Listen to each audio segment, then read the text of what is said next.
हाय दोस्तों, तो इस वीडियो में अपन एक एसएमई आईपीओ के बारे में डिस्कस करने जा रहे हैं। तो इसका ग्रे मार्केट प्रीमियम काफ़ी अच्छा चल रहा है। तो चलिए देख लेते हैं कि कौन सा एसएमई आईपीओ है। तो इंडियन फोस्पेट लिमिटेड करके ये आईपीओ आने जा रहा है। 26 अगस्त से ये आईपीओ स्टार्ट होने वाला है। तो ये कंपनी क्या करती है, इसका फाइनेंशियल डेटा कैसा है, इसके रिस्क फैक्टर क्या क्या है, इसके पॉजिटिव साइन क्या क्या है, हमको इसमें अप्लाई करना चाहिए कि नहीं करना चाहिए, इसका ग्रे मार्केट प्रीमियम कितना चल रहा है, ये सारी की सारी डिटेल्स अपन इस वीडियो में डिस्कस करेंगे। तो वीडियो में लास्ट तक बने रहिए। तो इंडियन फोस्पेट लिमिटेड की बात करें तो ये कंपनी 1998 में बनी थी।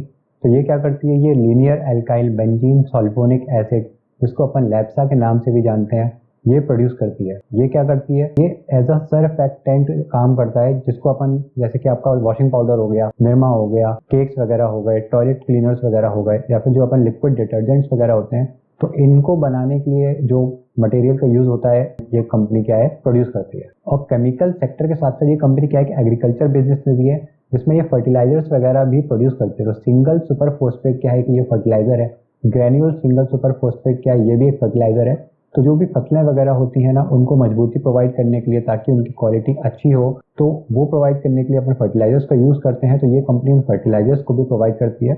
और उन फर्टिलाइजर्स में क्या है कि जिंक और बोरोन भी ऐड करती है। तो जो लिमिट्स में जितना अलाउड रहता है जो भी सरकार है उसके द्वारा, तो ये उस क्वांटिटी में क्या है कि जिंक और बोरोन भी ऐड करती है। इससे क्या है कि जो प्लांट है उनकी एफिशिएंसी और इंक्रीज हो जाती है। तो कंपनी की लोकेशन की बात करी जाए तो राजस्थान के जो उदयपुर है वहाँ पे ये कंपनी लोकेटेड है। और इसका जो रॉ मटेरियल ये लोग यूज करते हैं, जो सल्फ्यूरिक एसिड होता है और जो रॉक फॉस्फेट होता है, जो मदद करता है लैप्सा 90% बनाने के लिए, जहाँ पे ये मटेरियल मिलता है ना, तो उसके पास ही इस कंपनी की लोकेशन है। तो इससे क्या है कि कंपनी का जो ट्रांसपोर्टेशन का खर्चा है वो बच जाता है, और कंपनी का जो मटेरियल है वो इजीली अवेलेबल हो जाता है। और जो दूसरा रॉ मटेरियल है लीनियर एल्काइल बेंजीन, वो कंपनी क्या करती है, वो दूसरी कंपनी से लेती है। तो जैसे आईयूसी हो गया, वडोदरा निरमा हो गया, रिलायंस इंडस्ट्रीज हो गया, तो इन कंपनी से ये अपना जो रॉ मटेरियल है वहां से लेती है। इस कंपनी की जो डिस्ट्रीब्यूशन प्रेजेंस है वो और स्टेट्स में भी है, जैसे पंजाब हो गया, बिहार हो गया, गुजरात हो गया, हरियाणा हो गया, महाराष्ट्र हो गया, उत्तर प्रदेश हो गया। तो इन स्टेट्स में भी इस कंपनी की प्रेजेंस है। और कंपनी के पास करेंटली कितने एम्प्लॉइज है, 105। तो कंपनी का फाइनेंशियल डेटा अपन को दिख रहा है 2021 से लेकर 31 मार्च 2024 तक का अपन को डेटा प्रोवाइड किया है। 2021 में रेवेन्यू की बात कर ली जाए तो 415 करोड़ कंपनी ने अर्न किया था एज ए रेवेन्यू। 2022 में बात करी जाए तो 558 करोड़ हो गया था। तो अपन को दिख रहा है कि जो रेवेन्यू है उसमें जंप हुआ है। 2023 की बात करें तो 770 करोड़ का कंपनी ने रेवेन्यू अर्न किया है। तो पिछले साल से रेवेन्यू फिर से बढ़ा हुआ है।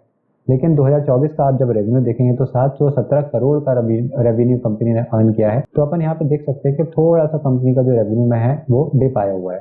प्रॉफिट आफ्टर टैक्स की बात करी जाए तो 2021 में कंपनी का प्रॉफिट आफ्टर टैक्स था 5 करोड़, 2022 में हो गया 16 करोड़, 2023 में 16.5 करोड़, और 2024 में क्या है कि 12 करोड़ के आसपास।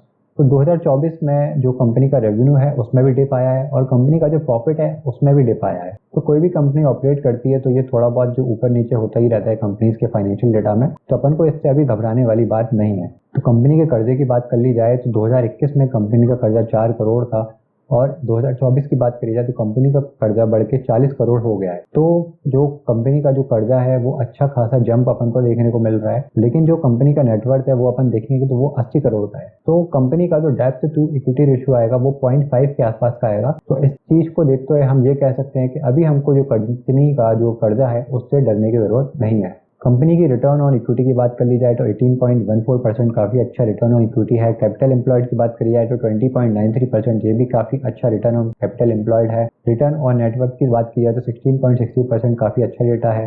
Profit after tax margin company अगर देखेंगे तो 1.91। यहाँ पे जो कंपनी का जो मार्जिन है प्रॉफिट आफ्टर टैक्स, उसने अपन को निराश किया है। वहीं कंपनी का पीई रेशियो की बात कर ली जाए तो जो आईपीओ आने से पहले कंपनी का पीई रेशियो है वो 14.8 का है, और जिस प्राइस पे कंपनी आईपीओ लेके आ रही है उस पर अगर हम पीई रेशियो कंपनी का कैलकुलेट करेंगे तो 20 के आसपास का अपन को पीई रेशियो देखने को मिल जाएगा। तो हम कह सकते हैं कि कंपनी क्या है, एक सस्ता आईपीओ तो लेके नहीं आ रही है। कंपनी चाह रही है कि जो आईपीओ में बूम चल रहा है, तो जो भी इन्वेस्टर्स हैं उनसे हम जो भी वैल्यूएशन है जितनी ले पाए उतनी वैल्यूएशन लेने की कोशिश करी जा रही है। और कंपनी जिस इंडस्ट्री में काम करती है, अगर हम उसका जो लिस्टेड पीयर है उसकी बात करी जाए तो वहाँ हम कंपैरिजन नहीं कर सकते, क्योंकि जो दूसरा लिस्टेड कंपनी है वो लॉस में चल रही है। तो लॉस मेकिंग कंपनी से हम कंपैरिजन नहीं कर सकते। कंपनी के ऑब्जेक्टिव की बात कर ली जाए कि कंपनी पैसा रेस क्यों कर रही है, तो कंपनी क्या चाहती है, कंपनी एक अलग से मैन्युफैक्चरिंग फैसिलिटी और डेवलप करना करना चाहती है, तो कह सकते हैं कि कंपनी जो भी पैसा रेस करने वाली है तो वो अपने एक्सपेंशन में यूज करने वाली है। अब चलिए इस कंपनी के कुछ जो रिस्क फैक्टर हैं अपन उनके बारे में भी डिस्कस कर लेते हैं। तो सबसे पहला रिस्क फैक्टर ये है कि कंपनी ने जो 2024 का जो रेवेन्यू अर्न किया था, तो जितना भी डेटा आपको 2024 का रेवेन्यू का देखने को मिल जाता, तो यहाँ पे आप देख सकते हैं कि 717 करोड़ था। तो इसमें से 78% जो रेवेन्यू था वो कंपनी ने सिर्फ हिंदुस्तान यूनिलीवर लिमिटेड करके जो कंपनी है उससे अर्न किया था। तो फ्यूचर में अगर क्या है कि उस कंपनी के साथ इस कंपनी के रिलेशन बिगड़ते हैं, तो जो इतना हैवी डिपेंडेंसी है इस एक कंपनी के ऊपर, तो वहां से कंपनी के जो रेवेन्यू है उस पर भी अपन को फर्क देखने को मिल सकता है। दूसरा कंपनी का रिस्क फैक्टर क्या है कि कंपनी क्या है कि फर्टिलाइजर्स बनाती है, तो ये एग्रीकल्चर के लिए जो फर्टिलाइजर्स होते हैं उसमें क्या है कि ये मानसून पे भी डिपेंड करता है कि वेदर कैसा चल रहा है, एग्रीकल्चर में डिमांड क्या चल रही है, प्रोडक्शन कैपेसिटी क्या चल रही है। तो उन सारी चीज़ों पे एग्रीकल्चर क्या है जो सेक्टर है वो डिपेंड करता है। तो अगर वहाँ पे भी कुछ अपन को स्लो डाउन देखने को मिलेगा तो उसका फर्क अपन के जो कंपनी है इसके रेवेन्यूज पे भी फर्क देखने को मिल जाएगा। अब कंपनी की जो पॉजिटिव साइंस है, चलो एक बार अपन उनके बारे में चेक कर लेते हैं। तो यहाँ पे एंकर इन्वेस्टर्स जो हैं उनकी लिस्ट अपन को दिख रही है, तो काफ़ी अच्छे एंकर इन्वेस्टर्स की लिस्ट अपन को यहाँ देखने को मिल सकती है जिन्होंने यहाँ पे पैसा लगाया है। एनएवी कैपिटल हो गया, क्राफ्ट इमर्जिंग मार्केट हो गया, या फिर सेंट कैपिटल फंड की बात कर ली जाए, तो यहाँ पे अपन को अच्छे अच्छे नाम देखने को मिल रहे हैं। तो कह सकते हैं कि कंपनी की जो एंकर इन्वेस्टर्स की लिस्ट है वो काफ़ी अच्छी है। तो ये एक पॉजिटिव साइन हो सकता है कंपनी के लिए। और साथ ही में कंपनी का जो लीड मैनेजर है वो B line capital advisors private limited है। तो ये जो लीड मैनेजर है इसकी परफॉर्मेंस भी काफ़ी अच्छी है। तो ये 2024 में अभी तक 20 आईपीओ लेके आया है ये लीड मैनेजर, और 20 आईपीओ में से क्या हुआ है, जितने भी आईपीओ ये लेके आए सबकी सब पॉजिटिव लिस्टिंग हुई है।